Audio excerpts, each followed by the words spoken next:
What's up, guys? Stephen Bogren here from Pro Physique. What I want to talk about today is, can you eat too much protein?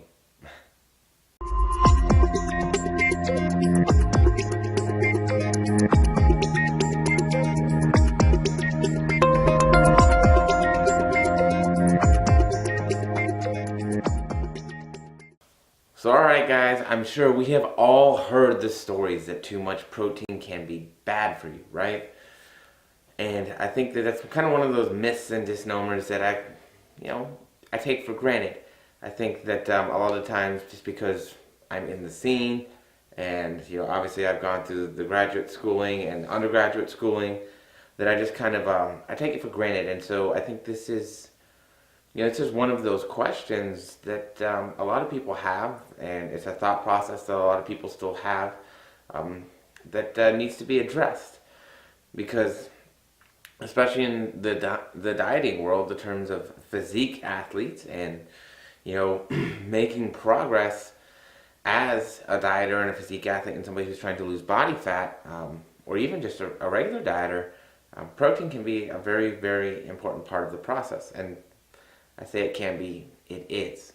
Okay?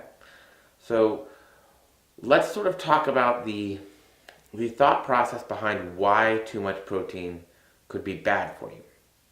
And it really comes down to your kidneys.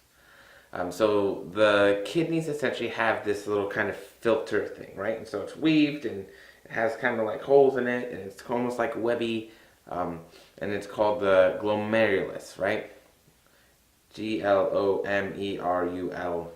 I believe it is. So the idea is that protein is a bigger molecule. It gets stuck and it messes up the kidney's ability to filter through that. So it messes up the GFR, or the glomerular filtration rates. And so when people tell you too much protein is bad for you, normally what they're talking about is kidney health, right? And that aspect of kidney health in particular.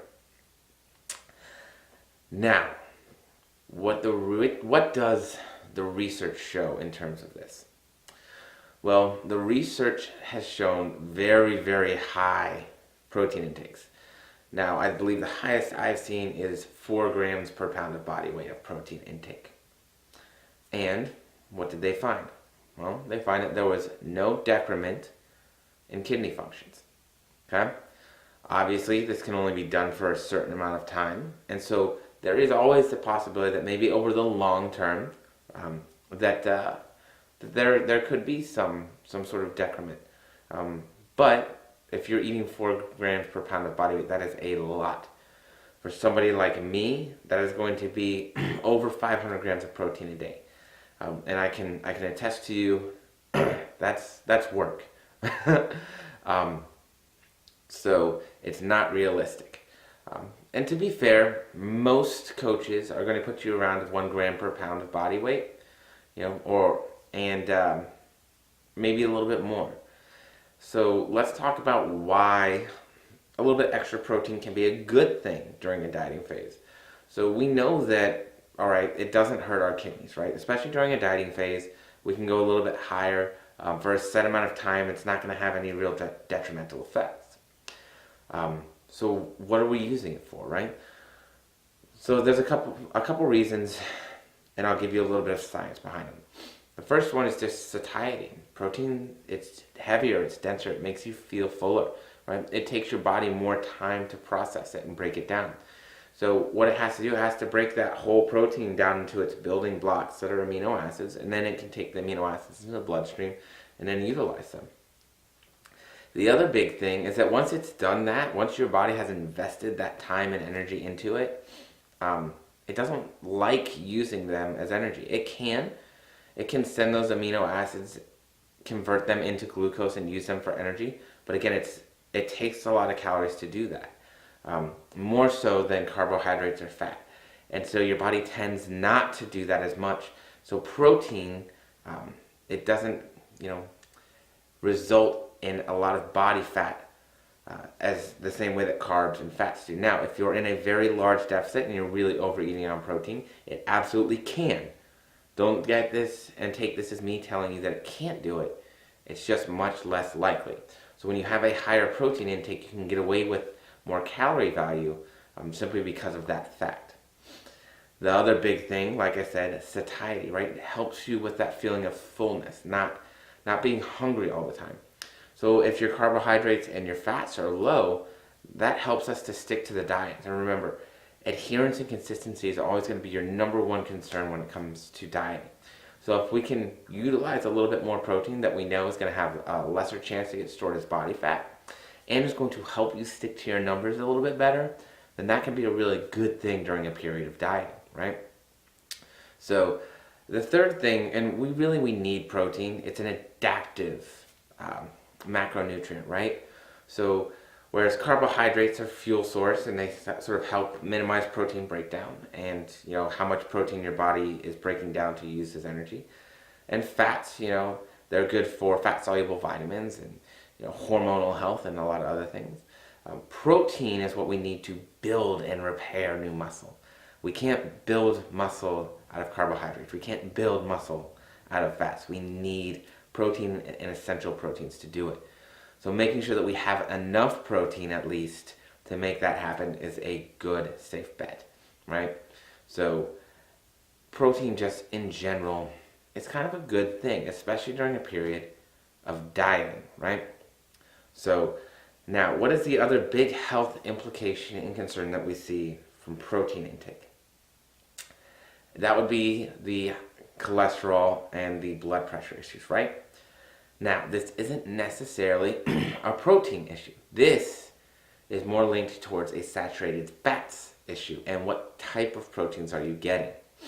So, protein has sort of gotten a bad rap because, well, what kind of proteins do we eat a lot of? We eat a lot of fatty beef proteins, a lot of fatty pork proteins, quite often.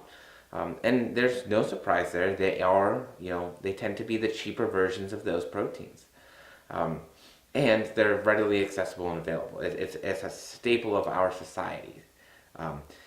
And so the problem with that is that animal fat tends to be, it's saturated fat, right? So it's just linked to those metabolic issues and those long-term health concerns when we have a lot of saturated fats. One of the best ways that you can help to moderate that is by eating leaner meats, right? So maybe cut around the fat on your steak. I know that's a good part, but maybe cut around some of those fattier tissues. Maybe get a leaner choice beef. Maybe instead of 80-20, we go to a 90-10. Maybe if you're really trying to make a difference, you go to a 97.3 or a 96.4. So 96% lean ground beef, right? Utilizing lean ground turkey. And remember, just because it's ground turkey doesn't mean that it is lean ground turkey. There's plenty of ground turkey that still has 20% fat content in it. Okay? Utilizing things like chicken, white meat turkey, and other leaner protein sources, right? So these are just easy ways to help you to moderate those other health risks that can be associated with that higher protein intake so that you can still manage to get in more protein, have all the building blocks that your body needs in terms of adapting, recovering, and getting stronger and better, but also have help with that satiety and sticking to your numbers in your diet. So anyways, guys, my answer to the question, is too much protein bad, is a resounding no. You just have to be smart and you have to understand what it is they're saying about too much protein intake that is bad, and then do the work to moderate and minimize it. So that'll be it for me today, guys. I hope you all have a wonderful weekend. Enjoy your Fridays, and I'll talk to you soon.